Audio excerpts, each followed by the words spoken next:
Okay guys, now let's talk about nouns which always take singular verbs, okay? So the first category of nouns we have here is school subject.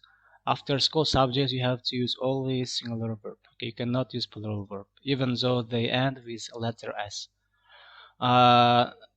Second category of nouns which refer to sports, okay? Gymnastics, athletes, bowls, etc. Then nouns which refer to games, illnesses. Okay, after this all you have to use singular verb. Okay, and the word after news. So you cannot use plural verb after this and this as well. So the good news is that you have passed the exam. Okay, so plural nouns, when we talk about an amount of money, a time period, weight, distance. Okay, in this case we have to use singular verb even though they are plural. For example, 500,000 pounds. It's kind of plural, right? But we are using singular verb. Was donated to build a new hospital wing. So when we talk about this, when we talk about an amount of money, amount of time period, and amount of weight, and amount of distance, we have to use a singular verb after this. Next one is after group nouns. Yes, after group nouns you have to use always singular verb.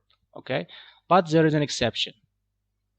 When we talk about the individuals or people who make up these groups, we can use plural verbs. Let's have a look at the example.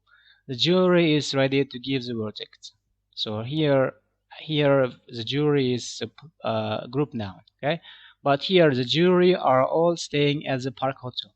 The jury, here we are talking about the people who make up this group. Okay, understood the difference? So after this nouns, we have to use always plural verb. Okay, we cannot use any singular verb. So let's see them. So the first one is this nouns. So you have to learn them by heart. Clothes, people, police, stairs, looks. Okay, designer clothes are rather expensive, for example. So here clothes, so we are using plural verb here. So while writing the essay, while speaking, please be careful and try to use always plural verb, okay? And nouns which refer to objects that consist of two parts, such as trousers, binoculars, shorts, shoes, clothes, etc. Understand? Nouns which have two parts, okay, which consist of two parts. So we cannot use numbers directly before this. For example, we cannot say two trousers, three trousers, but we can say pair. There is a structure called a pair. A pair of trousers, a pair of shorts, a pair of shoes, clothes, etc. Okay? 5 pairs of shorts, 5 pairs of socks, etc. Understands? So if everything is clear here, we're going to finish with nouns. So if you do have any questions, please do not hesitate to ask me or send me a Telegram message so that I will help you with it. Okay, see you guys in the next video. Alright guys, now let's see some examples to understand compound nouns, always singular and always plural nouns better. So as I told you in our previous classes, so there are different forms of compound nouns. So the first compound noun we have here is noun plus noun. The math teacher teaches us well. So math teacher, right? If you want to change this compound noun into plural form, you have to add s to the last noun. Okay, so the math teachers have never failed to teach us effectively. So the compound noun here is math teachers. So she has fallen into the swimming pool to cool down. So we got the compound noun here, swimming pool, which is being made of verb plus ing plus noun. Okay, his brother-in-law will visit him after the school. So brother-in-law is a compound noun here. The Muslim scholars have made a lot of breakthroughs. So breakthrough is a compound noun here. So if you have any problem understanding what compound noun is, please go back to our previous classes and watch them and learn and try to copy all the examples given. Then come back and then read and I hope that you'll understand a lot better.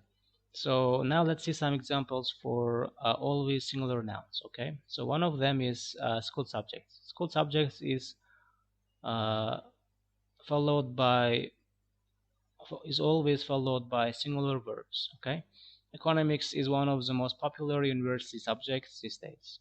So billiards, so it is the name of the game, so we are using a singular verb. Billiards was his favorite game when he was studying at school. Mumps has caused him to die young, so we are talking about the type of illness, mumps, so this should be followed by singular verb. Okay, good news is that you have passed the exam. So news, the word news is always followed by uh, singular verb, even though it ends with the letter S, okay, which looks like plural verb, but it's not. Uh, $500 is not enough to buy a good laptop, so we're talking about the amount of money, so that's why we're using singular verb. Okay, so now let's see some examples for always plural nouns. So police are looking for him everywhere, so police, right? Gloves are needed when you go to the mountains. Gloves, because gloves is a noun which consists of two parts. Okay, so only two pairs of trousers have been stolen from the shop. So as you remember well, we learned about a pair of structure. So we are using it here. So we are using s here because there's two. If it were one, then we wouldn't use s. Okay, we would say only one pair of trousers. So as it is 2 here, we are adding s.